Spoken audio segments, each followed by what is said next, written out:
Drama in the classroom. News 4 first exposed education issues last year. When troubled students act out, it's often other kids who are most impacted. Investigative reporter Chris Negus spoke with an expert about a possible solution for school districts. Kids want to do well.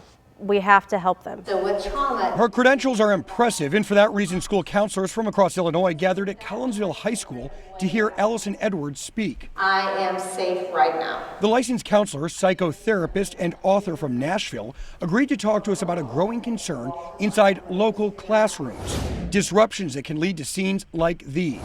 Local teachers told us dysregulated behavior forced them to evacuate entire classrooms full of kids, while one student stayed behind to damage property. I think if a student will not leave a room and they are in danger to other kids, I think that's the only choice. But I do not think it should be done early on. Do you think that's become the approach? I do think it has. Edwards believes teachers should develop a system with students. Think of a scale between 1 and 10, where a 10 equals a meltdown. But before it happens, a student would be given permission to leave the room on his or her own, with a developed plan on where to go. So the kid would self-regulate. I'm getting an 8 or a 10. I need to leave the room, and these are the things I need to do. And have you found that works? It has helped a lot of students. Other experts told us counselors are spread too thin. One for hundreds of students simply isn't enough. Mental health experts told me counselors and teachers can't handle all of it on their own. I would love to see this grow to where there is a full-time embedded therapist in every school. In the state of Missouri. In the state of Missouri. I would love to see that.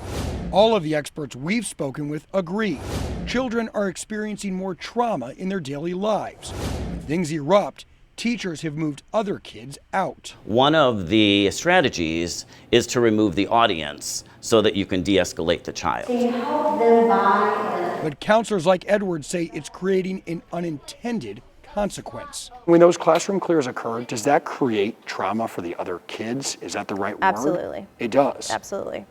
Because it creates a fear too. I think that, we're dealing, a lot of times in education, we don't do a lot of prevention. We do a lot of we have a problem, let's try to fix it. Edwards says it's important to make plans with a student before the student erupts, because trying to rationalize with them during a meltdown isn't going to work. Now, if you work in a local district that's got a plan in place that is working, or maybe you have a solution, send me an email, find me on Twitter, or send me a message through my KMOV Facebook page. Chris Negus, News 4 Investigates.